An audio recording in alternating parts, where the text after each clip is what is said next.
अपने बंधु परिचय दे देते हैं। परिचय। तो ठीक है, मैं परिचय दे रहा हूँ अपना। रामशंकर मेरा नाम है। इसके पूर्व में रानी दुर्गावती विश्वविद्यालय में 34 वर्षों का अध्ययन अध्यापन का अनुभव है और लगभग 3 वर्ष मैंने इलाहाबाद यूनिवर्सिटी में भी एज एडहॉक लेक्चर वहाँ पढ़ाया था। और बाकी कार्य एकेडमिकली ओरिएंटेड व्यक्ति हूँ। पढ़ने लिखने में इंटरेस्ट बहुत गहरा है। कई फेलोशिप्स राष्ट्रीय अंतर्राष्ट्रीय मिल चुकी थी, उसमें कार्य किया है। यहाँ आने का सौभाग्य मिला मुझे, तो ये अवश्य कहूँगा कि जब मैं यहाँ आया तो एक बात समझ में आई कि बहुत संभावनाएं, शहडोल भूमि में बहुत संभावनाएं। और तब से हमारी ऐसी कोशिश रही है बड़ी निष्ठा से, बड़े शुद्ध भाव से, कि हम इस संस्था को कुछ कंट्रीब्यूट करके जाएं। जब आप कार्य करते हैं तो कई बार कुछ ऐसी सिचुएशंस उपस्थित होती हैं जिसमें कंट्रोवर्सीज भी जनरेट होती हैं। और मेरा ऐसा मानना है कि एक जागरूक प्रेस जो होता है वो बहुत आवश्यक है लोकतंत्र को सुदृढ़ बनाने में। तो संभवतः आप लोगों की जितनी महती भूमिका है लोकतंत्र को स्थापित करने में, या कहीं भी समाज में कोई कहीं भ्रंश उत्पन्न हो रहा है, कहीं कोई चीज अनर्गल हो रही है, तो आप ही उसको प्रकाश में लाते हैं।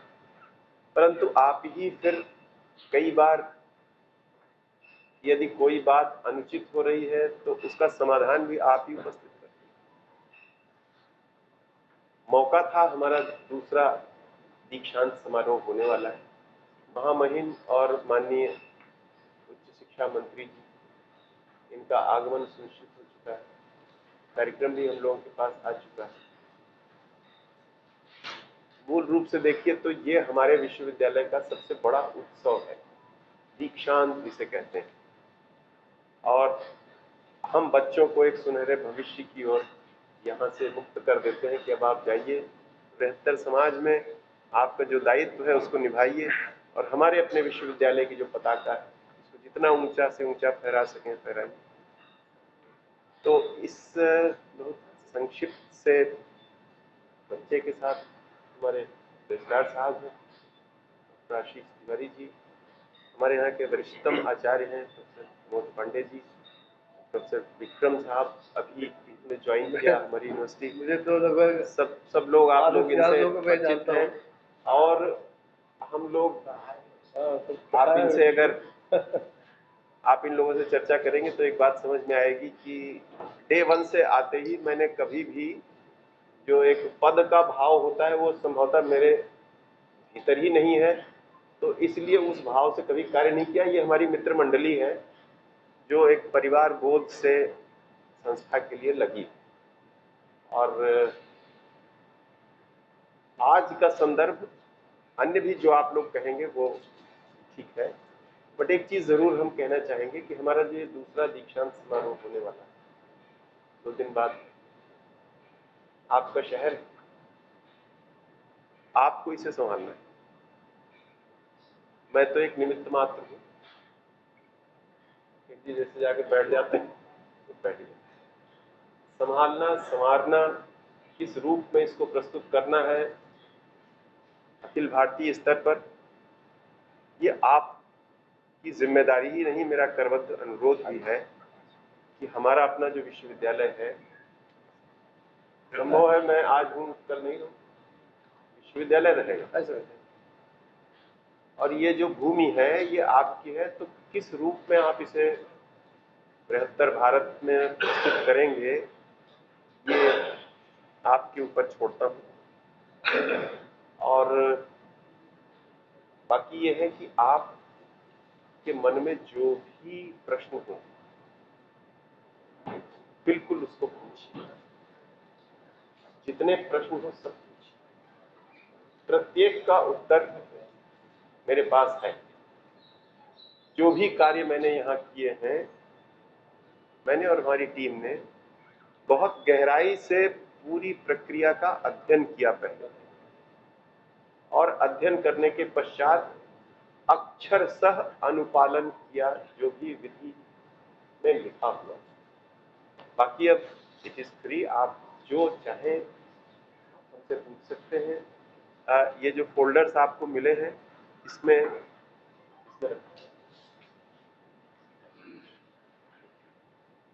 ये बहुत सी चीजें जो अभी वर्तमान में चल रही थी उसके संदर्भ में जो भी विधिक संदर्भ है ये सारा का सारा हमने यहाँ प्रस्तुत किया है। लेकिन एक बस अनुरोध है, यदि आप प्रारंभ दीक्षांत के हमारे इस उत्सव से करेंगे, आप बाद में जो चाहे सो, लेकिन एक प्रारंभ हमारा ये हमारे शहर का उत्सव, इसके संदर्भ में आप यदि प्रारंभ करेंगे तो मुझे अच्छा लगेगा, बाकी आपकी मर्जी है। मैं उसमें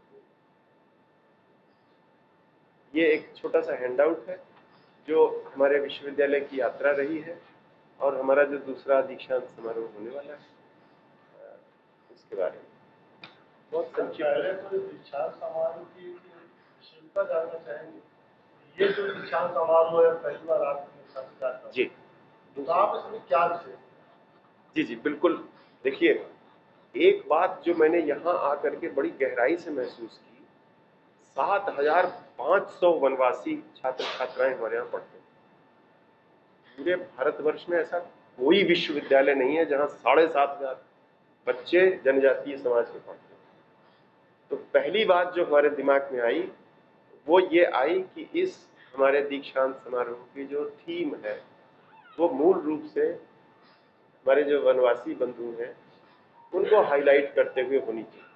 इसके जो मुख्य स्टेज है उसके दोनों तरफ हमने जो ट्राइबल आर्ट है उसके बारे में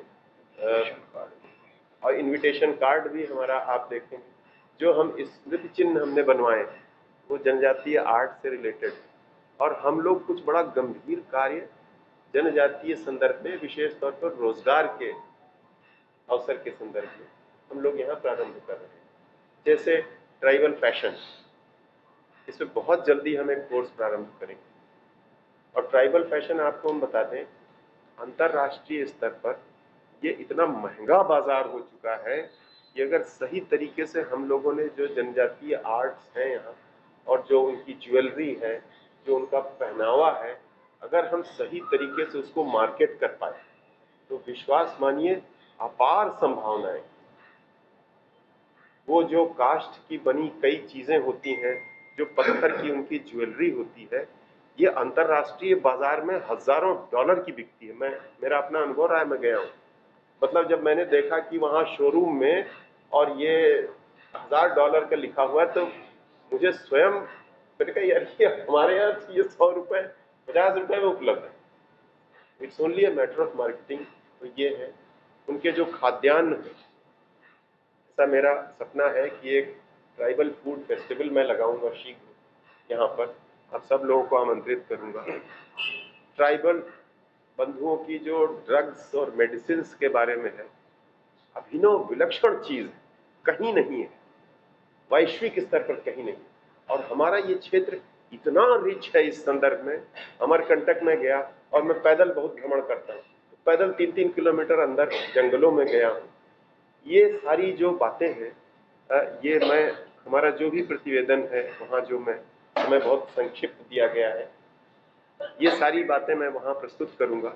और ऐसा आप लोगों से करबद्ध निवेदन है कि इन बातों को भी, अन्य जो भी आप, लेकिन इन बातों को भी यदि आप उजागर करेंगे और शायद जो हमारा राष्ट्र है वहाँ उसके सामने ये बातें आ सकें कि शहडोल इतना समृद्ध है इस संदर्भ में। मेरा तो प्रयास यही है कि इस दीक्षांत को इस दिशा में ले जाए।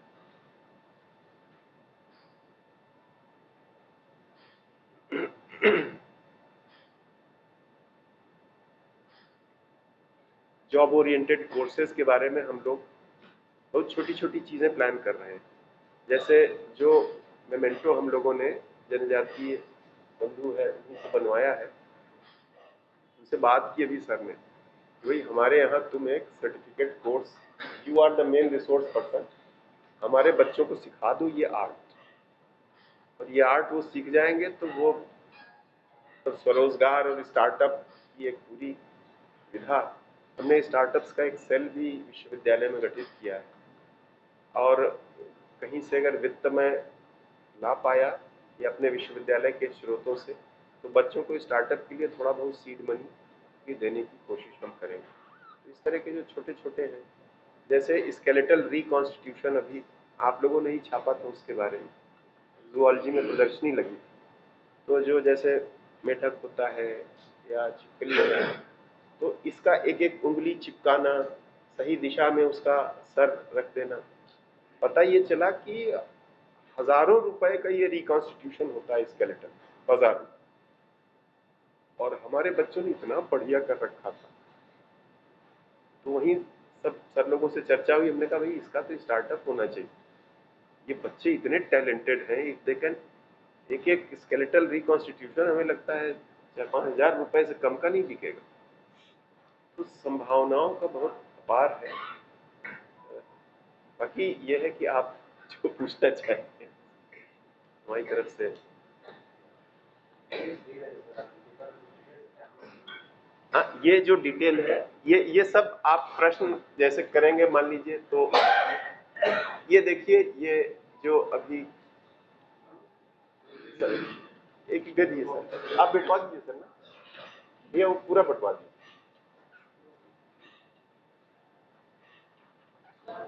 हाँ बेटा,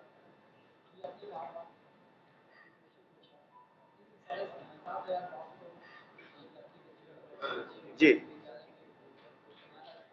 जी सर, ये माइक दे दो भैया, बेटा हाँ, माइक दे दो। नहीं नहीं, आप माइक में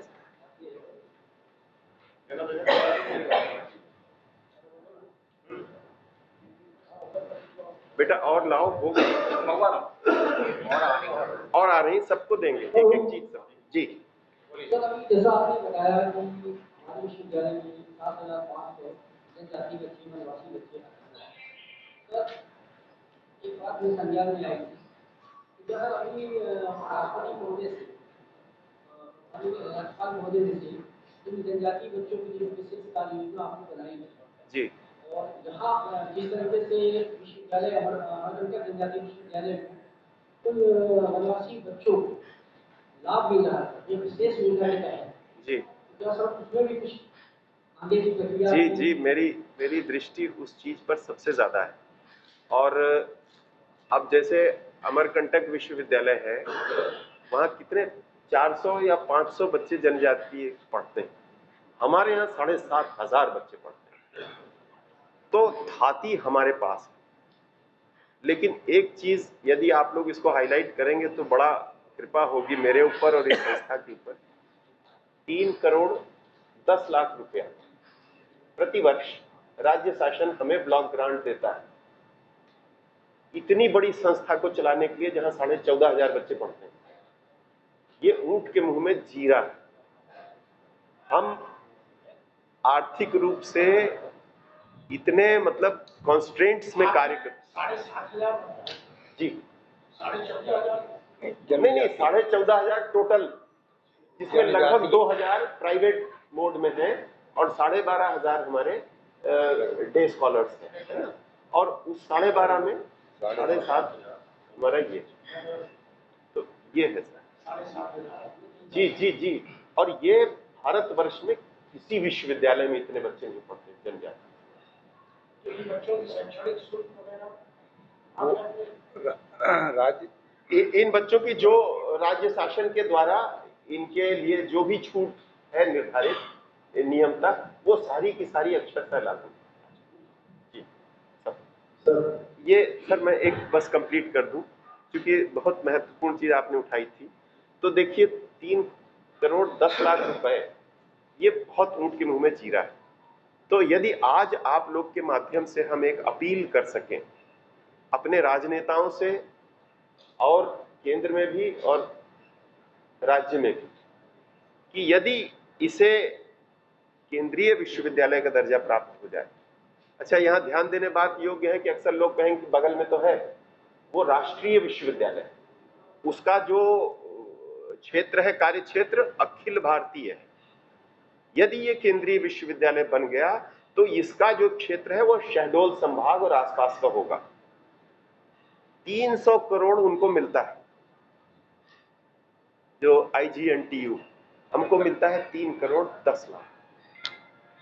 हमको तो अगर 100 टाइम्स हैं हमारे, और 7.5 हमारे यहाँ है, 400 उनके यहाँ है, तो यदि हमको 30 करोड़ भी मिल जाएगा, मैं वादा करता हूँ चमका के दिखा दूंगा यहाँ, चाहे हर निश मुझको कार्य करना पड़े किसी से। अपना उसका एस्टीमेट क्या है और प्रोग्राम क्या है?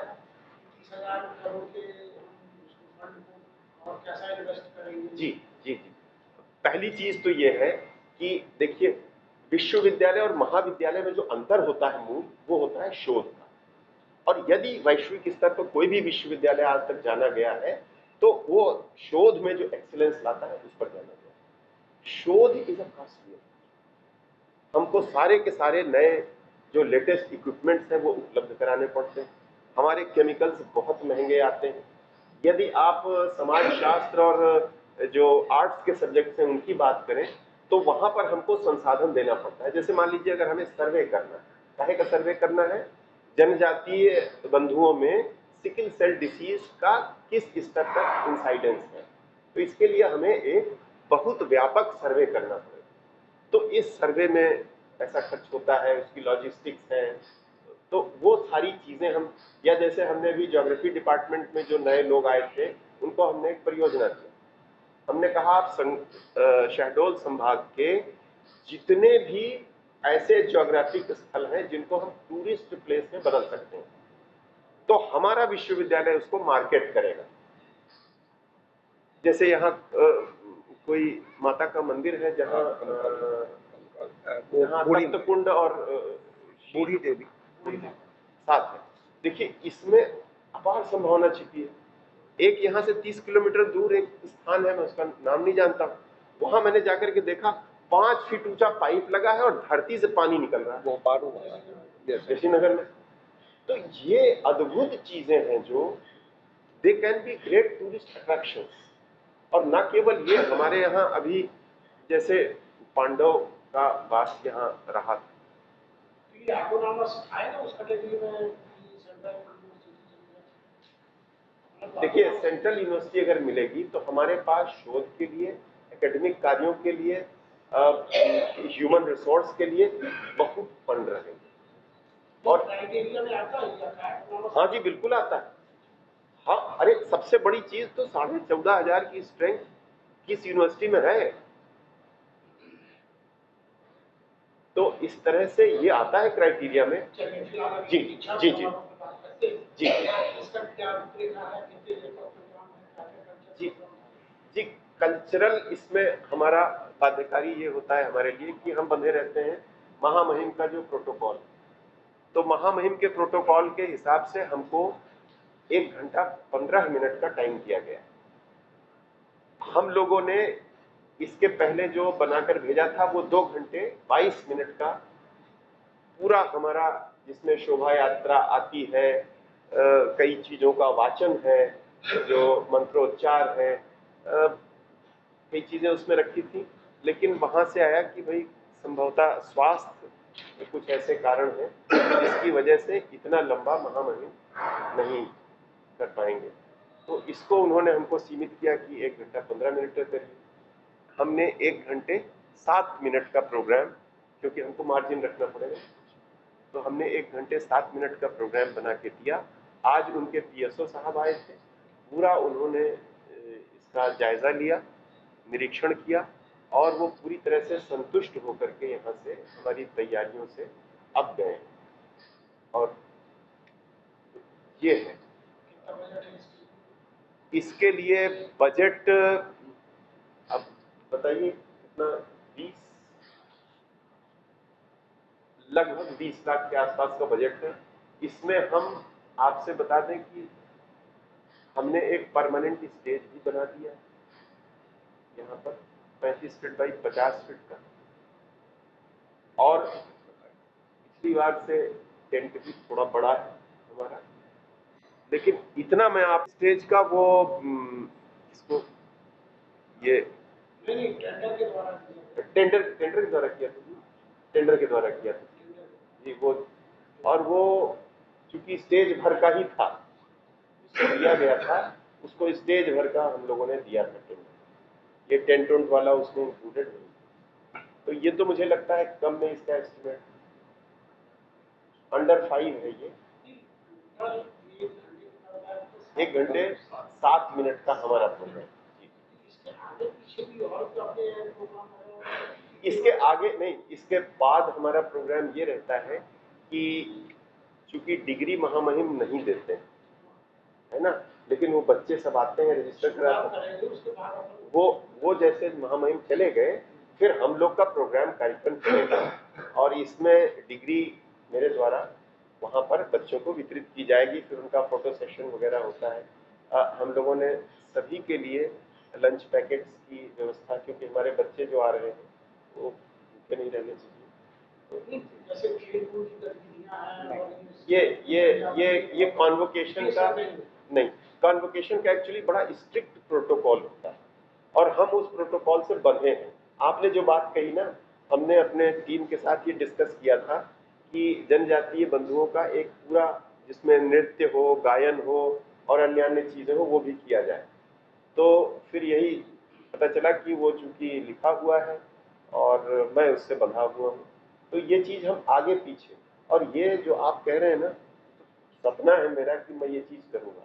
लेकिन सपने को ऐसे पूरा किया जा सकता है जी। ट्राइबल वेशभूषा में स्टूडेंट को सजा और गेट अंदर छुट्टी, गेट से निकल के यहाँ तक डिस्टेंस अच्छा खासा पड़ा जी। तो कतारबंदी दोनों खड़े हो गए और अपने अंदाज से ये सर आपका इतना अद्भुत ये सजेशन है। अब सब नहीं, इट्स रियली फैंटास्टिक। और मैं आपसे मतलब क्या कहूँ, क्यों नहीं पूर्व में संवाद किया, वरना ये अब संभव नहीं है मेरे ख्याल से, सिक्योरिटी नहीं अलाउ करेगी। प्रोग्राम चला जाएगा। प्रोग्राम चला गया, लेकिन ये सर इतना, अगले साल हम जरूर करेंगे। इतनी गजब की बात आपने कही है, सही में ट्राइबल वेशभूषा में यहाँ से वहां तक कतारबद्ध। अरे so wonderful, I am really, ये त्रुटि हो गई। शायद आपसे संवाद होता तो हम इसको अगले साल लेकिन ये जान लीजिए अगले साल ये होगा 200% डन। इसको नोट कर लीजिए सब, याद आ गया जी। दीक्षांत समारोह से आगे बढ़े जी। इस यूनिवर्सिटी हम क्या यहाँ करना चाहते हैं जी। कि ये अपनी भारत में एक पहचान बनाए कि अगर हमें जैसे आज यहाँ कोटा हुआ, पुणे हुआ वगैरह हुई, कोचिंग के लिए स्टूडेंट होते हैं जी। कि अगर हम कोचिंग करके आ गए तो हमारा लड़का ये बन गया है जी। ये अपने लिए चर्चा में लाना कि अगर हम शहरों यूनिवर्सिटी में स्टूडेंट को डाल दिए तो वहाँ से हमारा बच्चे जी ऐसी आइडेंटिटी हम कैसे बनाना चाहते हैं। ये दूसरा लगा मुझे क्वेश्चन जी कि हमारे यहाँ क्या विषय स्टाफ है अभी भी, जो पोस्ट हमने भरी है उसके अलावा हमारा बहुत जरूरत है जी। और अगर है जी तो ऑटोनॉमस होने के कारण हमारी वित्तीय हालत कैसी। जी बिल्कुल। तो पहली चीज तो ये आपने जो कहा कि हम अपने विश्वविद्यालय को इतनी ऊंचाइयों पर कैसे ले जा सकते हैं कि हमारा लोग कहें कि साहब बच्चे को ले चल के वहां शहडोल विश्वविद्यालय में पढ़ाओ, ये चीज कैसे करें। तो इसके लिए कुछ चीजें मेरे, जैसे ही मैं यहाँ आया तो पहली चीज जो मैंने नोटिस की कि यहाँ आईटी सेक्टर का कोई बड़ा प्रोमिनेंट कोर्स फिलहाल संचालित नहीं है ना। और ये जमाना है 4th इंडस्ट्रियल रेवोल्यूशन का, जिसको आईटी रेवोल्यूशन कहा जाता है। हर चीज ऐप पर आ गई, हर चीज वो आ गई। तो मेरा एक, हम लोग की बड़ी गंभीर प्लानिंग इस संदर्भ में चल रही है कि हमारा एक ऐसा मतलब गजब का कोर्स आईटी का हम यहाँ इवॉल्व करें और उसको प्रेफरेबली अगर हम ग्रेजुएशन लेवल से शुरू करके पोस्ट ग्रेजुएशन लेवल तक ले आए। और उसके लिए फिर हमको यहीं पर हम स्टाफ की बात पर आएंगे। संभव है कि स्टाफ हमारे पास नहीं है उस स्तर पर जिस पर कि हम इतना एक वैश्विक स्तर का कोर्स चला सके। ऐसा स्टाफ तो अनफॉर्चुनेटली नहीं है हमारे पास। 14,000 बच्चों को टीच करने के लिए जी नहीं, हमारे पास ना तो इंफ्रास्ट्रक्चर है सफिशिएंट। जिस दिन हमारे पूरे के पूरे 12,500 विद्यार्थी आ जाएं, 100% क्या 75% अटेंडेंस जिस दिन हो गई, उस दिन हम मतलब क्लासेस नहीं कंडक्ट कर सकते, हमको मैदान में कंडक्ट करना पड़ेगा। तो एक तो ये है कि ये आईटी, इसको हम मिक्स्ड मोड में चलाना चाहते हैं।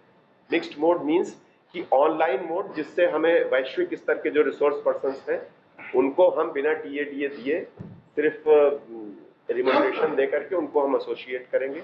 हमारे यहाँ स्मार्ट क्लासरूम्स की संख्या है, यहाँ भी है और उस परिसर में भी हमारे। तो एक तो ये मेरा एम है कि मैं एक आईटी कोर्स वर्ल्ड लेवल का यहाँ पर संचालित करूँगा और प्रेफरेबली विद इन 1 ईयर इस कार्य को करना चाहता हूँ। दूसरा ये जो हमारे यहाँ है कि ड्रग्स और मेडिसिन का जो ट्राइबल सिस्टम है, पूरी दुनिया अब उसे रिकग्नाइज कर रही है और हम गोल्ड माइन के बगल में बैठे हैं। तो ऐसा कोई एक कोर्स हम डिजाइन कर सकें। हमारी कॉम्पिटेंस अभी इस संदर्भ में 100% नहीं, इसके लिए हमें मेमोरेंडम्स ऑफ अंडरस्टैंडिंग कुछ संस्थाओं के साथ करने पड़ेंगे। लेकिन अगर ऐसा कोर्स हम डिवाइस कर पाए तो ये अभिनव प्रयोग होगा समूचे भारत में। इस तरह का अभी कोई ड्रग एंड मेडिसिन का एक कंपोजिट कोर्स, तो हालांकि हमने मेडिकल कॉलेज से एक एमओयू किया है, बट मेडिकल कॉलेज में भी ट्राइबल इसका भी इतना रिसोर्सेज नहीं। तो दैट इज दैट। अब आपकी जो बात थी कि क्या आपके पास मानव संसाधन है कि नहीं, तो ये मानव संसाधन के लिए जो वित्तीय रिसोर्स है वो समझ लीजिए कि मेरे पैर काट दे रहा है, मेरे हाथ काट दे रहा है। 3 करोड़ 10 लाख रुपए में मैं क्या कर पाऊंगा? मैं अगर जो 67 पद निकाले गए थे अगर सारी भर्ती कर लेता तो हम तत्काल डेट में चले जाते। ये लेट क्यों हुई? इसके ऐड निकले थे लगभग साल भर पहले। जी फिर अभी भर्ती कितनी की है? अभी जी 24 किया जी। एक्चुअली 67 में से हमारा संपर्क 14 विषयों के जो एक्सपर्ट्स थे। के आधार पर किए कि क्या? जी एक चीज समझ लीजिए, ये जो मेरिट की बात कर रहे हैं, इसीलिए हमने आपको वो सारा दे रखा। नहीं, मैं आपको बता रहा हूँ उसी चीज को। कोई मेरिट का ना तो 2018 यूजीसी रेगुलेशन ने मेंशन है, कोई मेंशन नहीं, मेरिट शब्द का कहीं मेंशन नहीं, ठीक है। वहीं पर ये लिखा हुआ है कि डायरेक्ट भर्ती असिस्टेंट प्रोफेसर की जब आप करेंगे तो काले काले मोटे अक्षरों में लिखा है, only performance in the interview will be considered for selection, और वो आपको हमने दे दिया है। तो नंबर 1 चीज ये है कि जो हमें सिलेक्शन करना था that was to be based only on the interview. Interview का मोड क्या होगा, इवैल्यूएशन का, इस चीज का पूरा अधिकार उस इंटरव्यू पैनल को दिया गया था। हमने जो नियुक्तियां की उसको 3 पैरामीटर्स पर हमने इवैल्यूएट किया after consulting the interview panel. Panel कहाँ से बन गया? जी, इस पैनल का भी जो पूरा गठन है वो यूजीसी रेगुलेशन 2018 में दिया गया है। नहीं, ये दिया जैसे मान लीजिए जब मेरिट नहीं बने, जी फॉर्म कितने भरे गए लोग? जब 26 फॉर्म कितने आए? विषयवार अलग अलग आए हैं फॉर्म। हाँ, उसके बाद जो मान लीजिए भरे उनको कॉल यहाँ से तो जाएगा। जी जाएगा, सबको गया। इसीलिए देखिए मैं बता, ऐसे आए हमारे नहीं एक बिल्कुल मिथ्या, एक भी केस दिखा दीजिए। केमिस्ट्री वालों को नहीं बुलाया? अभी उस विषय में हम सिलेक्शन कमेटी कॉन्स्टिट्यूट नहीं कर पाए। एजी के भी प्रोफेसर की भर्ती की, उसमें भी कॉल नहीं गया हमारे पास। किसके लिए सर? एग्रीकल्चर के लिए? नहीं, एग्रीकल्चर के लिए तो हमारे यहाँ अभी नहीं किया ही नहीं है, नहीं उसका पोस्ट ही नहीं। नहीं हम देखिए, हाँ तो गेस्ट फैकल्टी में हमारे यहाँ जो पहले गेस्ट फैकल्टी पढ़ा रहे थे गेस्ट फैकल्टी के नाम से, एक्चुअली गेस्ट फैकल्टी के लिए एजी नया है, अभी नया है। हाँ नया है, हमारे साथ एक कांस्टेंट है। यूजीसी ने हाँ बुला रहे, बिल्कुल बुला रहे हैं। और हमारे उनका हो गया क्या? नहीं, एग्जाम नहीं होता उसमें। जो गेस्ट फैकल्टी होता है वो लोकल रिक्रूटमेंट होता है, सिर्फ वहाँ 3 लोगों का पैनल, जो डीन है, हेड ऑफ डिपार्टमेंट है, एक कोई एक्सपर्ट, इनको बुला करके हम लोग उसका कैंडिडेट को शॉर्ट लिस्टेड जो बन किए थे किस बेसिस पे? उसमें जो फार्म शॉर्ट लिस्टेड किस चीज के लिए बेटा? कैंडिडेट को हमने शॉर्ट लिस्टिंग किया ही नहीं, हमने सबको बुलाया। और तीन विश्वविद्यालयों में इसके पहले जो एडवर्टाइजमेंट निकला है कहीं शॉर्ट लिस्टिंग की बात नहीं है, और ना यूजीसी रेगुलेशन में कहीं शॉर्ट लिस्टिंग की बात है। तो हम अपना, अगर हमने एक एलिजिबल कैंडिडेट को नहीं बुलाया होता तत्काल हमको स्थगन मिल जाता हाई कोर्ट से तुरंत। मेरे पास उदाहरण है अन्य विश्वविद्यालयों में, एक बंदा जो क्वालिफाइड था अगर उसको हमने नहीं बुलाया इमीडिएटली कोर्ट कर देता। अपन का प्रेशर छोड़ दे जी अदर यूनिवर्सिटी से का प्रेशर छोड़ देते नहीं सर, नहीं छोड़ सकते हैं, क्योंकि आपने दूसरी तरफ चर्चा होगी आपकी, आपने कहा था एक की विरुद्ध 12 की परंपरा जो मानी परंपरा नहीं, बिल्कुल कोई परंपरा नहीं। हाँ इसका भी उल्लेख नहीं है कि आपने कहा। हाँ बिल्कुल, कहीं यूजीसी रेगुलेशन देख लीजिएगा। उससे कंपेयर नहीं कर रहे हैं, तो उससे कंपेयर ना करते हैं। ऑल राइट, हाँ जी ठीक है। अपन ने शॉर्ट लिस्टेड नहीं किया, सबको बुलाया नहीं किया, सबको बुलाया। पोस्ट गाइडलाइन फॉलो की यूजीसी 2018 जी, है ना, उसमें टेबल नंबर 3 जो बनाया हुआ है साक्षात्कार के लिए जी, उसका वर्णन हुआ है कहीं साक्षात्कार के लिए नहीं बना है, आप दिखा दीजिए, कहीं नहीं बना। स्क्रूटनी सुनिए, वो स्क्रूटनी है और उसके नीचे वाली लाइन पढ़ेंगे कि ये टेबल किसके लिए, वो टेबल के जस्ट नीचे लिखा हुआ है अब कि ये महाविद्यालयों के लिए है, वो उसके लिए अलग से लिखा हुआ है। इसलिए बना हुआ है, इसमें लिखा हुआ है, लेकिन यहाँ पर नहीं है। यूजीसी पीडीएफ डाउनलोड की है, यूजीसी आप वही है, नहीं वही है, नहीं वही है, उसी की कॉपी बेटा। आप वो जो उसी की जहाँ कॉपी पर है लिखा है डायरेक्ट रिक्रूटमेंट, हाँ ठीक है, ये रखिए, ये मुझे पता है। अब मैं आपसे एक प्रति प्रश्न कर रहा हूँ, आप सबके समक्ष रख रहा हूँ। जो ये यूजीसी का एक फॉर्मूला कोट किया जाता है, इसमें लिखा हुआ है कि अगर 4 आर्टिकल्स व्यक्ति के हैं तो मैक्सिमम नंबर कितने थे सर?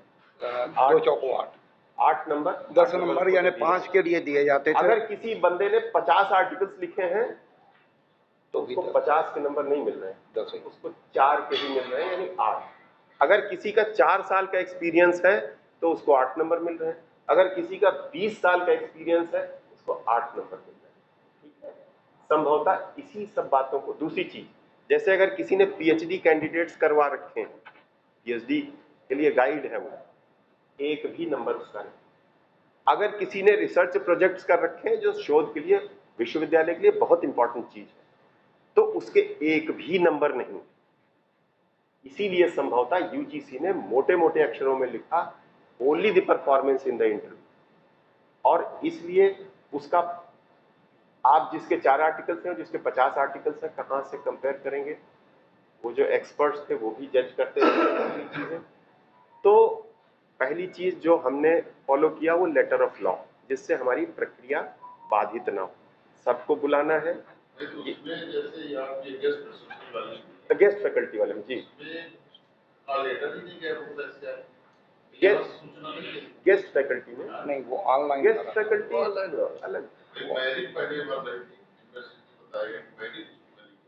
सर ये गेस्ट फैकल्टी में प्रवीण शर्मा सर देख रहे थे, लेकिन वो ऑनलाइन जो गया था, ऑनलाइन प्रवीण जी इसको देख रहे थे। और गेस्ट फैकल्टी में तो हम कोई मान लीजिए यहाँ से आप भारत कॉलेज किए, कोई लड़का मान लीजिए पूरा हुआ है, तो जाएंगे इस आधार पर आप अगर वो क्वालिफाइड है यूजीसी के मानकों से तो हम बुलाएंगे उसको।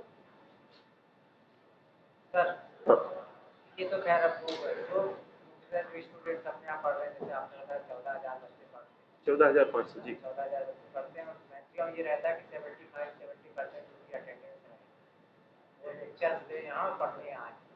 लेकिन बेसिक समस्या रही तो सबसे ज़्यादा आजकल ये है कि उनको कन्वेंस मतलब आने के साधन ही नहीं, खासकर जो भी घर की बच्चियाँ हैं, छात्रा। बिल्कुल सही कह रहे हैं। और इसमें अपन क्या कर सकते हैं, कितना बेहतर कर सकते हैं, ये बताएं। जी भैया, हम लोगों ने 4 बसें अनुबंधित कर रखी हैं, और ये हमने अनुबंध नहीं किया था, ये पूर्व से चला आ रहा है। इन 4 बसों का अंदाजन खर्चा प्रति माह 8 से 9 लाख रुपए आता है। तो सालाना आप समझ लीजिए 1 करोड़ से ऊपर इस पर खर्च होता है। बच्चों से हमने इस संदर्भ में एक नॉमिनल फीस लगा रखी है 300 या कुछ। नहीं, आपने बोला सारा आपका से तो शुरू होता है सेशन, और और एंट्रियाँ अप्रैल तक ही चलते हैं। क्लासेस कब तक चलते हैं? क्लासेस 15 मई तक चल रहा 15 है। मई तक चलते हैं। और फिर उसके बाद नहीं, एग्जामिनेशन के लिए भी तो हमें चलाना वो पड़ेगा। ठीक है, लेकिन सारी चीजें चाहे आप कुछ भी कर लें, जब बच्चे ही नहीं आएंगे तो आपकी बात बिल्कुल ना, जायज है। नहीं जायज नहीं, इसमें आपको रिसोर्सेज डेवलप करने यस, पड़ेंगे और चाहे जैसे कर। एग्जैक्टली। अब आपको हम बता दें इस एक और बात बता दूं, जी जी, अपने यहाँ की छात्राओं पूरे शहर से लेके पूरे ऑल ओवर शहडोल, अनूपपुर, उमरिया सब जगह से जी बच्चे जी आते जी हैं। जी, बिल्कुल और बिल्कुल। मुख्यतः बच्चे तो जो अगर स्टूडेंट हैं, छात्र हैं, तो किसी से अपना आ गया, किसी से स्लिप लेके आ गया, कुछ आ गया। अभी कई परमिशन हुआ, अखबारों में भी आए जी जी, कि मतलब उसमें कोई मॉनिटरिंग नहीं है पहले आपके यहाँ कि कौन बच्चे जा रहे हैं, कौन नहीं जा रहे हैं, कैसे जा। जो एक्चुअल जो हम लोगों को फीडबैक मिल रहा है वो आपको बता जी जी जी, है ना, आप जी लोगों की जी जी जी है ना। जी, तो बच्चियां जिसके कारण 4-4, 6-6 दिन विद्यालय महाविद्यालय नहीं आ रहे। आप अपने अटेंडेंस एक बार अटेंडेंस चार्ट आउट कराइए कि कितने लोग आ रहे हैं, नहीं आ रहे हैं और क्यों नहीं आ रहे। सारी आपके पास कितने रिसोर्सेज हैं, कितनी कंपनियां हैं, सारे शहर पूरी चीजें संभाल, अगर नहीं होता तो उससे डेवलप करेंगे। लेकिन कम से कम 10-12 बसेज होनी चाहिए। ये आप जो कह रहे हैं बिल्कुल सही। हमने 3-4 जगह बात कर रखी है। सब लोगों ने अभी हमको आश्वासन दिया कि हमने आपका ये रिलायंस से बात की और भी कंपनियों से बात की। हमने कमिश्नर साहब को कहा कि भाई आपकी नगर निगम की बस चल रही हैं 2, तो उन दोनों बसों को कम से कम यहाँ तक एक्सटेंड कर दीजिए।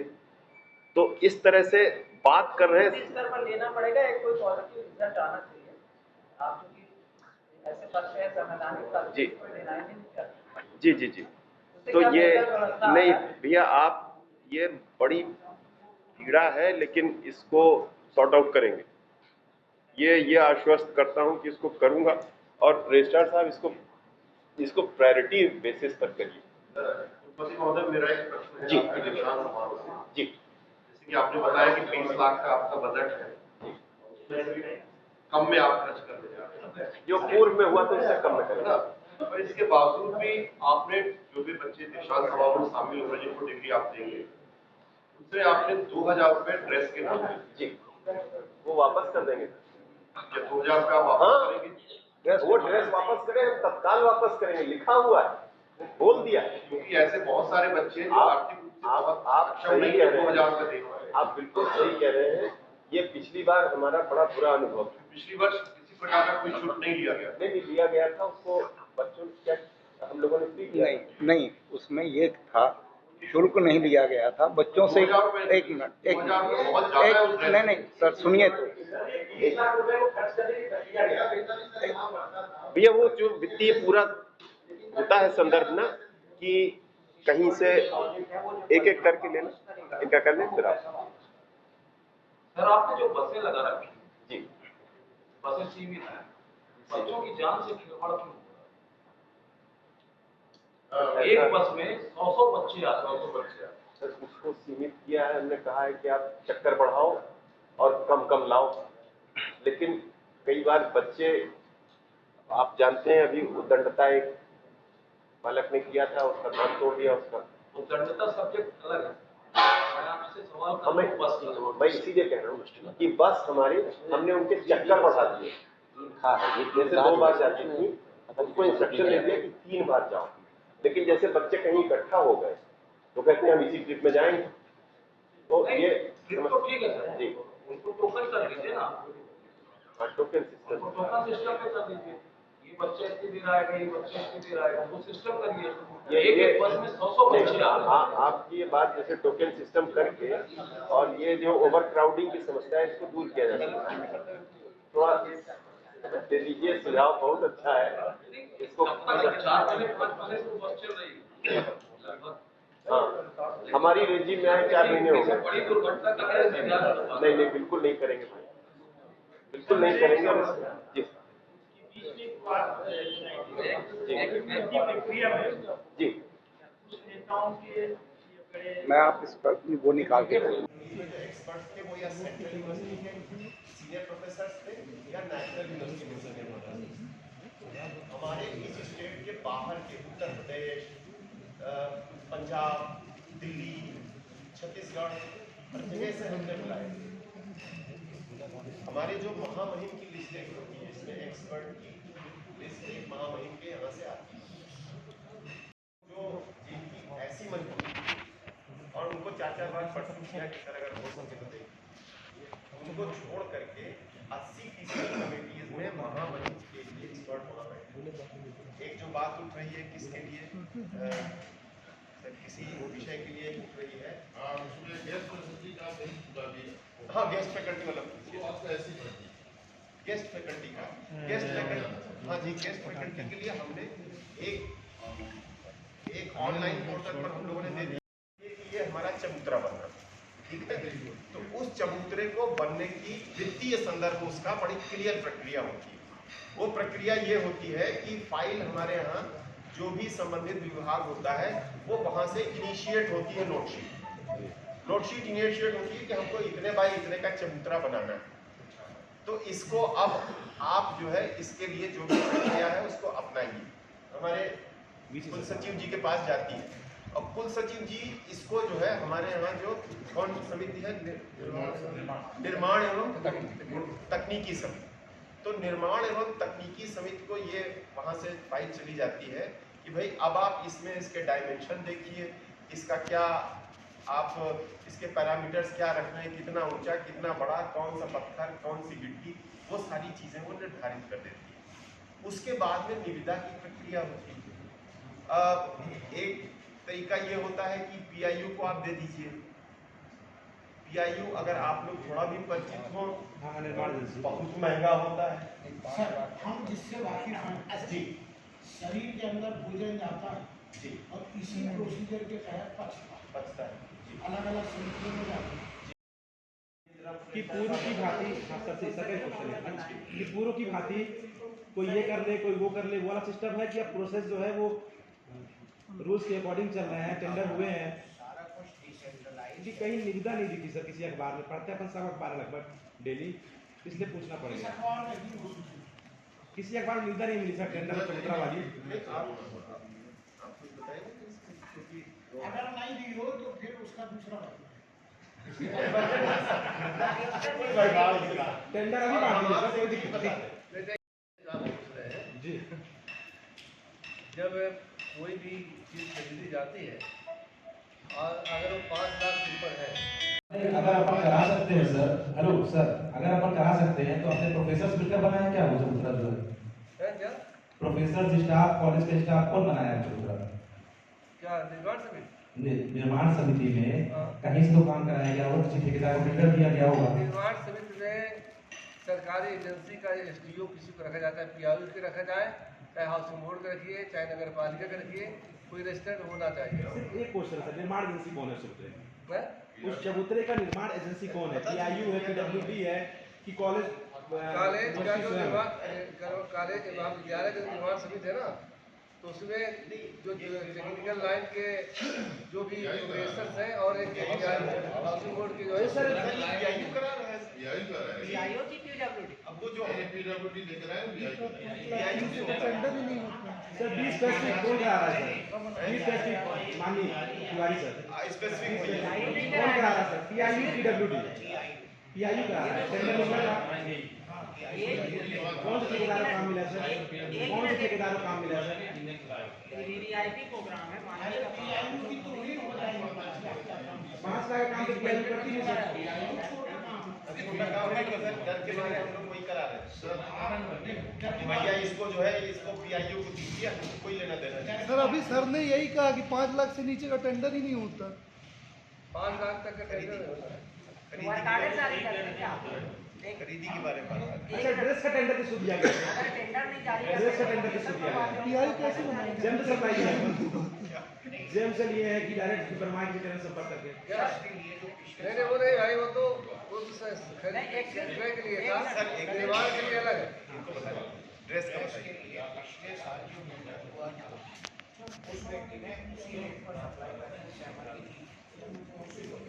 अच्छा उसने सहमति दी, बाकी कोई से कम देता तो आपने ओपन टेंडर किया क्या? विज्ञापन जारी किया क्या? पिछली बार 1 के 12 नहीं अपना है sir. Let me complete sir एक मिनट। पिछली बार 1 के विरुद्ध 12 की प्रक्रिया आपने अवॉइड कर दी, तो पिछली बार टेंडर इस साल क्यों अपना लिया गया है? Please don't compare the two things, बिल्कुल अलग बात है। वो एक एकेडमिक बात है जिससे हम बंधे हुए हैं 2018 के रेगुलेशन से। और यदि ये जो प्रक्रिया इस बार इन लोगों ने अपनाई, जिसको भी किया, उस बंदे ने कहा नहीं कोई नहीं, दाम नहीं बढ़ाएंगे, कुछ नहीं करेंगे, उसी दाम पर दे देंगे सर, तो हमने उस चीज को इन लोगों ने, और पिछली बार जब टेंडर किया गया था तो वो पूरा का पूरा जो भी फॉलो किया सर पिछली बार जब आपकी हमारी बात हुई थी तो आपने 40 मिनट्स में ये कहा था कि हम टोटल काम नियमता कर रहे हैं, ठीक है ना।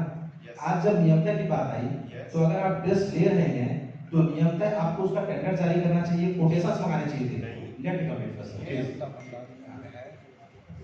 भंडार नियम में ये है कि अगर आपने पिछले साल कोई प्रक्रिया के तहत कुछ खरीदारी की है तो वो प्रक्रिया पे उसी दर पे आप इस वर्ष भी ले सकते हैं।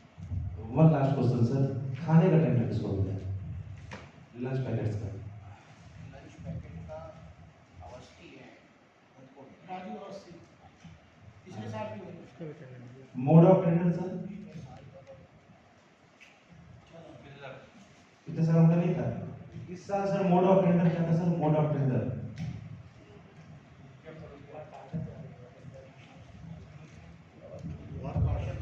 वर्क ऑर्डर जारी किया आपने ना उनके नाम पे, आपने ठीक है, आप 5 लाख के नीचे का काम वर्क ऑर्डर जारी करके दे सकते, कोटेशन मंगा के दे सकते। तो टेंडर और कोटेशन में डिफरेंट है। अभी तक मैंने आपको नोटिफिकेशन तो कितने लोगों के कोटेशन मंगाए कि आप पुरानों को ही उठा के दे दिया, 2 चीज बताइए। वही सवाल था सर, उसका नोटिफिकेशन वेबसाइट में जारी नहीं हुआ था सर, एसएनएस की वेबसाइट में। तिवारी सर यूनिवर्सिटी की वेबसाइट में इस टाइप का कोई नोटिफिकेशन नहीं था और पेपर में ऐड भी नहीं थे सर। माननीय तिवारी सर, यूनिवर्सिटी की वेबसाइट में कोई नोटिफिकेशन नहीं था, कोई निविदा नहीं है किसी अखबार में। अपन सारे अखबार सुबह अखबार पढ़ते हैं सर, फाइल कॉपी में, इधर शेड्यूल में छपते हैं सर। अब जबलपुर में छपे हो तो नहीं पता, भोपाल में छपे हो तो नहीं पता, शेड्यूल में तो नहीं था सर। सर एक और सवाल था, बहुत महत्वपूर्ण सवाल है, इसका जवाब तो इसके बाद कैरी ऑन करते हैं। एक जो था जवाब तो दे लेने दो, सवाल का जवाब तो आज दीजिए अपने पास, फिर उसके बाद हाँ ठीक है। 2 मिनट उसमें ये था कि जितने भी यहाँ सर तेज बोलेंगे सर, इसमें आ जाए माइक एक आप लीजिए सर, कैमरे पहुंच नहीं पा रहे सर, कल काम कैसे आएगी? ठीक है, ये दरअसल सारा प्रोग्राम हम लोगों का बहुत ही सीमित समय में आयोजित होना था, तो जो भी कैटरर्स थे उनसे हम लोगों ने कोटेशंस मंगवा लिए।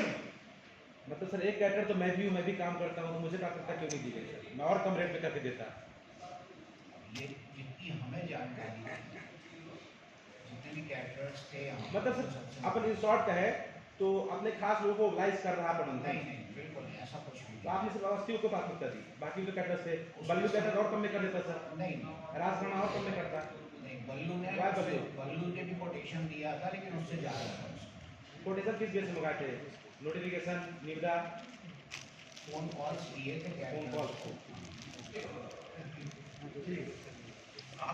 सर नहीं करता नहीं, उसका मैं क्वेश्चन पूछ रहा था सर। मैं आपसे उस दिन से 40 मिनट बात कही, मैंने सुभाष गुप्ता जी की खबर को आधा स्थान दिया, आधी आपके जो तथ्य आपने रखे थे उन फैक्ट को रखा। अभी जो फैक्ट सर ने बताया यूनिवर्सिटी में एडमिशन के नियम, आपने जो लिस्ट दी है उसमें तालिका 3 खा है। आपने बताया जो यूजीसी 2018 नेक्स्ट कमीशन कुछ बात बताइएगा 2018 84 पेज का है सर, ने डाउनलोड किया, इंग्लिश में था सर का स्टूडेंट को दिक्कत नहीं गई मुझे, मैंने उसको पढ़ डाला।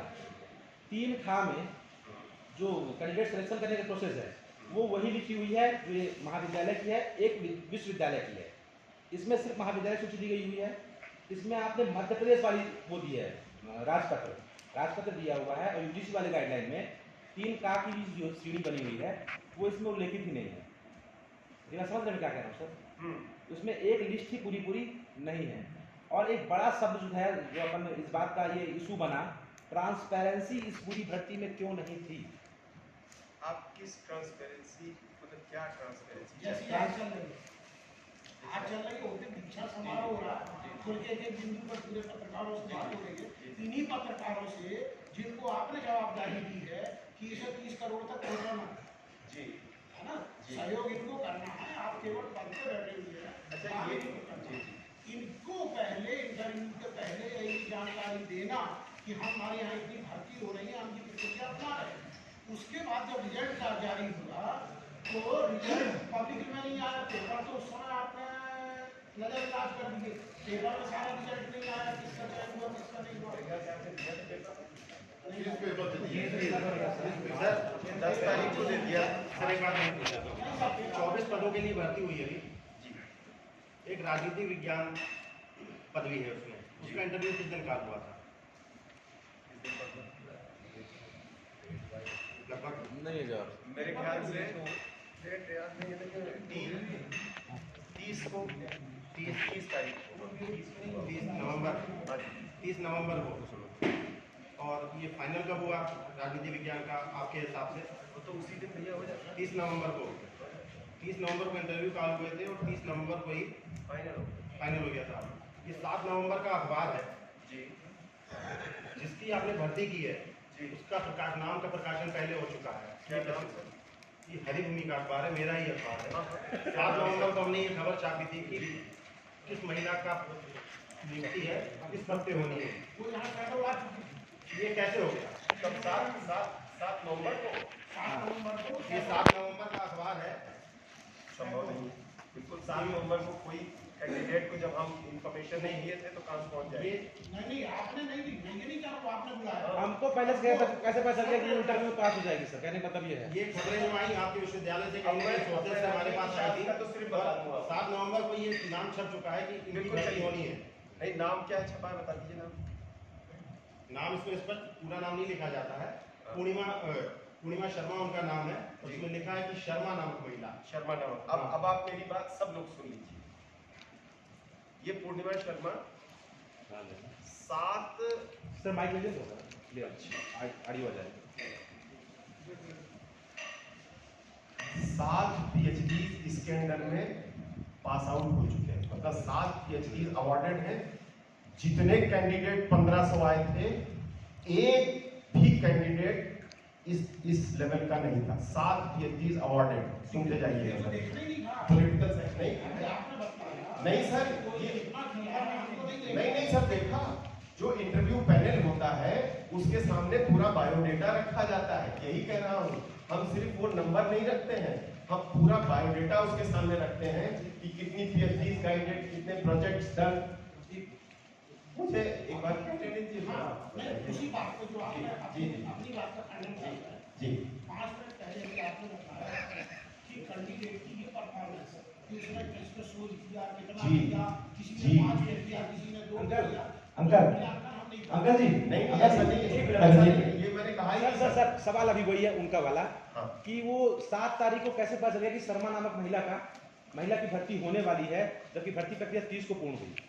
सर इसका मैं बिल्कुल नहीं जानता कैसे क्या हो रहा है। कोई कॉन्जेक्चर कर रहा है। हमारे जबलपुर से 35 लोग आए थे, 35 से 40 लोग आए हुए होंगे। कहां से क्या फील कर रहे हैं मुझे नहीं आइडिया, और ना मुझे भी पता था कि किसका हो रहा है किसका नहीं हो रहा है, ये क्या स्रोत है कैसे है। लेकिन मैं इतना कह सकता हूं कि जिस कैंडिडेट का जिक्र आप कर रहे हैं वो पैनल में जो सिर्फ क्वालिफिकेशन बता दे रहा हूं, 7 लोगों ने PhD कर रखा है, किसी का भी इस लेवल का नहीं है। 2 सरकारी एजेंसियों से प्रोजेक्ट्स हैं, एक ये स्वराज सम्मान है, मध्य प्रदेश की फेलोशिप है जो प्रोजेक्ट था, और एक UGC का प्रोजेक्ट है। 50 आर्टिकल्स हैं जो रेफरीड जर्नल्स में छपे हैं, 5 किताबें पब्लिश्ड हैं जो ISBN है, 22 वर्ष का अनुभव है टीचिंग का। किसको सर कैंडिडेट का नाम? इसी कैंडिडेट का नाम जो शर्मा कैंडिडेट आप कह रहे हैं, इसका ये बायोडाटा है, आप ये देख लीजिए। अगर कोई कैंडिडेट और परफॉर्मेंस इंटरव्यू में लोगों ने जज किया, अगर उसका बायोडाटा अच्छा है, उसकी परफॉर्मेंस अच्छी है, मैं नहीं रोक सकता। सर मिनिमम क्वालिफिकेशन क्या थी? मिनिमम क्वालिफिकेशन इसमें थी या तो PhD हो, वो भी 2012 के रेगुलेशंस के अंतर्गत PhD हो, उसके 5 पॉइंट्स इंपॉर्टेंट होते हैं, और या नेट सेट क्वालिफाइड हो, ये मिनिमम क्वालिफिकेशन होती है। लेकिन इसके आगे जब हम इंटरव्यू लेते हैं तो हम पूरा बायोडेटा जो कैंडिडेट का होता है वो पूरी सारी समिति के आगे रख देते हैं, उसको बल्कि उच्चारित करके बता देते हैं कि इसका ये परफॉर्मेंस है। कंपल्सरी कितने लोगों ने इंटरव्यू दिया होगा? कितने लोगों ने इंटरव्यू दिया आपके यहाँ 24 पदों के लिए जिसमें आपने नियुक्तियाँ की हैं? 900 के तो 1000 के ऊपर 1000 पूरे 1000 तो सर आपको कंठस्थ हैं कितने फेलोशिप की कितने नहीं सर, ये पॉलिटिकल साइंस की बात है और मेरा अपना विभाग है कि कंट्रोवर्सी उठी तो मैंने उसको उठा करके देखा। एक आपको पूरा एकदम एक चीज याद आता मुझे लगा। हाँ जी बिल्कुल, चूंकि ये बात जो है जब उठी थी तो मैंने ये चीजें वेरीफाई किया जा सर ये इंग्लिश में कैंडिडेट है सौरभ यादव, उसको लेके बहुत बात उठी, उसका क्या मामला है? सौरभ यादव को लेके क्या बात उठी है? बहुत सारे रूमर्स है कि वो मंत्री जी का भतीजा है, सक्रा और उससे कम पद वालों को नहीं हुआ। नहीं तो एक मिनट सर बिजी सर, तो ये सौरभ यादव क्या स्टोरी है सर? उसका भी आपको कुछ याद होगा, कुछ जैसे उसका शर्मा जी का याद था तो नहीं, सौरभ यादव की स्टोरी मेरे सामने आई नहीं है, कभी नहीं आई है, किसी ने मुझसे उस पर चर्चा नहीं की। पर्टिकुलर आपको शर्मा जी याद थे? शर्मा जी इसलिए याद थे, मेरा अपना विषय राजनीति शास्त्र है। सर ऐसा नहीं लगता कि आपका जो यूनिवर्सिटी है जो आपका लिखा हुआ है आप जवाब देने करता जा रहा है? सर ऐसा तो मैं नहीं कह सकता। ऐसा लग रहा है सर, क्योंकि रघुनाथ कॉलेज में भी यही स्थिति थी, यही विश्वविद्यालय में स्थिति बन गई है। क्या सर? मतलब प्रत्यक्ष रूप से काकस में घिरा हुआ है, आप अंधेरे में। नहीं सर, कॉकस में तो नहीं गिरा है, ये बात तो नहीं सर, जो लोग स्थितियां सर पहले से बदतर हो चुकी है सर, आप कवर अप करने की कोशिश जरूर कर रहे हैं। एक तो भी 20 लाख सर ओपन हो गया पूरा, कि नियमों को अनदेखी की गई सर, नियमों की अनदेखी की गई सर ना, कहीं भी नहीं की गई होगी। क्लियर है, मैं वीडियो एविडेंस आपको व्हाट्सएप कर दूंगा, अभी वाला सर बोले हैं, ठीक है ना जी, क्लियर सी बात है। पढ़ा लिखा किसान खेत में बीज डालता है, उसके बाद फसल लेता है, इस 20 लाख में ये भी विज्ञापन नहीं होगा रखा। ये भाई अलग अलग चीजों के जो भी खरीदी करनी है, जो टेंट लगाना है, वो सारी चीजें अलग अलग हुई और हमें पूरी पारदर्शिता से हमारे जैसे रजिस्ट्रार साहब और हमारी समितियां हैं, ये सारी चीजें जो है 20 लाख में क्या है कि 20 लाख रकम पूरा है।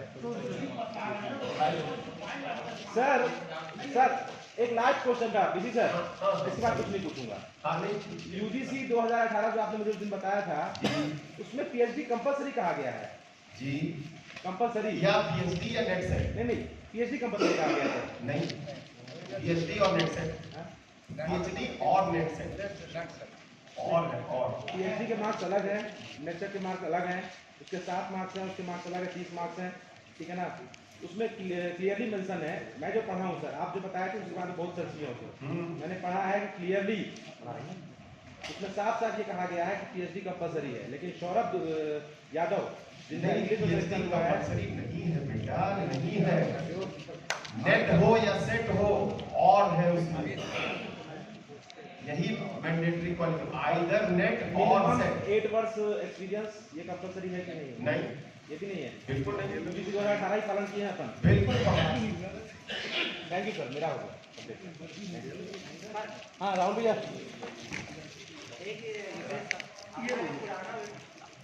सर 5 दिन का मामला मिल गया, जो पुरानी परिसर है मामला मिल गया,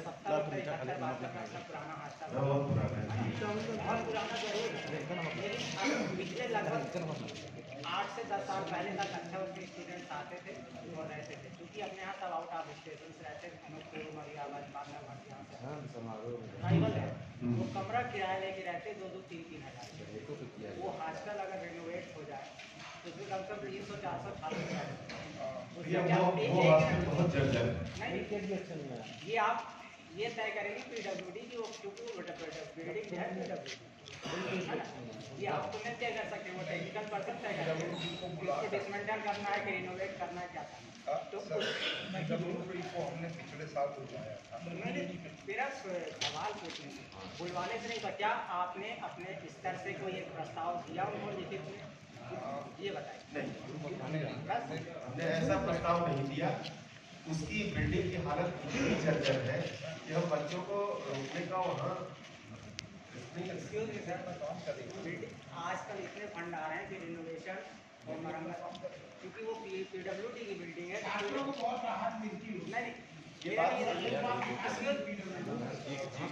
निवेदन ये है आपके स्तर से एक पत्र को जारी किया जाए कि इस भवन की जो भी मरम्मत हो वो करने की जरूरत है, जिसमें हमारे बच्चे अगले साल या चलिए आपकी बात मान लेते हैं, हम निश्चित पत्र भेज देंगे। पॉजिटिवली जी जी जी।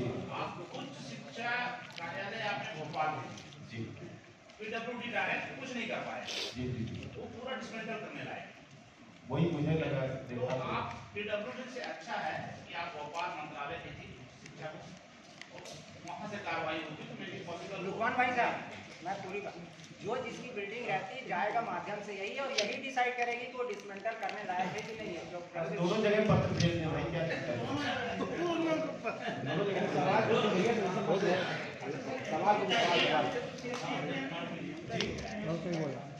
सवाल पूछो। प्राइवेट में PhD नहीं, प्राइवेट PhD के रूम्स बायोटेक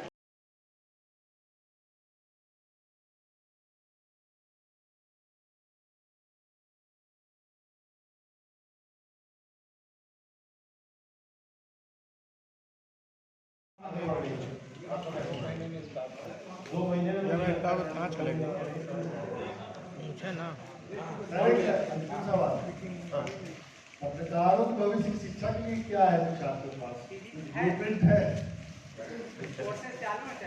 नहीं, ये हमने चालू किए थे लेकिन एडमिशन नहीं हुए थे। अगर आप एडमिशन सुनिश्चित करने की कुछ बात करें तो हम चालू कर देंगे। बिल्कुल बिल्कुल सर, हम लोग इसमें मास्टर से जर्नलिज्म प्रिंसिपल बनूंगा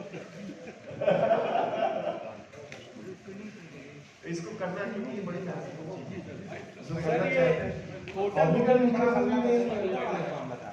ये होटल का बड़ा हल्ला था सर। आप बताएं क्या होटल का बड़ा हल्ला था, कोई आया है होटल में रुका है।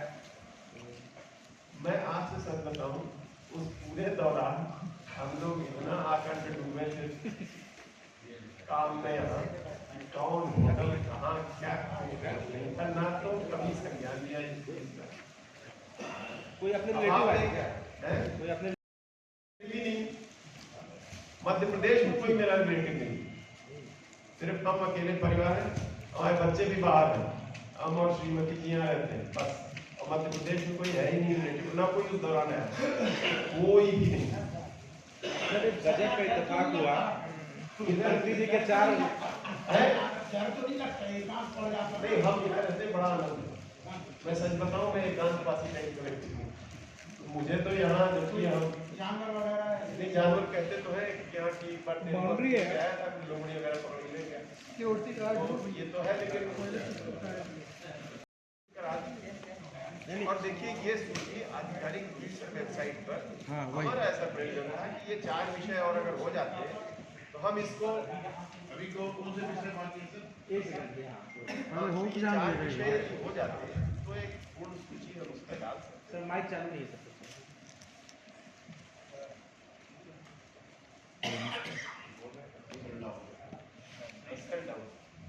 सेल डाउन हो गई। एनीवे, ये एक तरह से 20 पदों के लिए 20 पदों के लिए अभी भर्तियां बाकी शेष है। तो ये जो चीज है, अब इसको राज्य शासन से पुनः अनुमति लेनी पड़ेगी, क्योंकि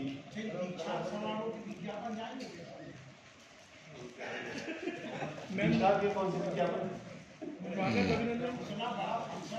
उनको मिलना तो मिल गया अंकल जी, अवस्थी से मिल लीजिएगा। अभी नहीं सोचा, अवस्थी से मिल लीजिएगा अंकल, सर बोल देंगे। हाँ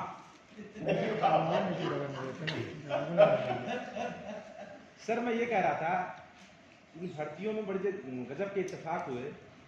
4 यादव समाज के लोग थे जिन पर आरोप लगे कि वो मंत्री जी के खास हैं। अब बताइए, मंत्री जी भी मोहन यादव जी हैं अपने विभाग के, और एक वो विधानसभा अध्यक्ष वाला तो है ही है। इतने सारे इत्तेफाक कुछ इसमें जी क्या कर सकते हैं आप ही साथ, लेकिन ये जरूर कहेंगे कि ये मान लीजिए कि वहाँ पर बहुत सीनियर लोग एज एक्सपर्ट बैठे थे, सेंट्रल यूनिवर्सिटी से आए थे, और उनको प्रभावित किसी को कर पाना बहुत आसान नहीं था। और यदि वो, और मैं तो वैसे भी नया नया था, तो यदि उनकी परफॉर्मेंस इंटरव्यू में अच्छी नहीं हुई तो उनकी भर्ती नहीं हुई। ऐसे बहुत से लोग हैं जो संभवतः बड़े बड़े माननीयों से संबंध रहे होंगे। सवाल तो यही है ना कि जो इतना बड़ा काम एक्सीलेंट लोगों ने किया, तभी तो ये रिजल्ट सामने आता है। एक्सीलेंट ये सवाल पर हम लोग मोहन यादव जी आएंगे तो उनसे पूछेंगे ऐसा कैसे। नहीं, मुझे ऐसा लगता है कि एक बात की यदि आप लोग मर्यादा पालन करेंगे तो बहुत अच्छा रहेगा। महामहिम और ये दीक्षांत समारोह ये पूरी तरह से एक पॉलिटिकल इवेंट होता है। बिल्कुल सही बोल रहे हैं सर, ये दोनों तरफ से होगा। इसको हाँ तो ये मेरा करबद्ध निवेदन आप सबसे। सर कहीं ये डैमेज कंट्रोल तो नहीं है कि कल कोई अखबार में नेगेटिव ना आए, पॉजिटिव आए, इसलिए आज प्रेस कॉन्फ्रेंस बुलाई गई है? देखिए, जो दीक्षांत समारोह होना था उसके लिए तो एक प्रेस कॉन्फ्रेंस बुलाना अनिवार्य होता है, वो तो हमको बुलाना ही रहता है। पिछले बार नहीं जाते हैं, लेकिन जहाँ से हम आए हैं रानी दुर्गावती विश्वविद्यालय से, इस बार नहीं बुलाया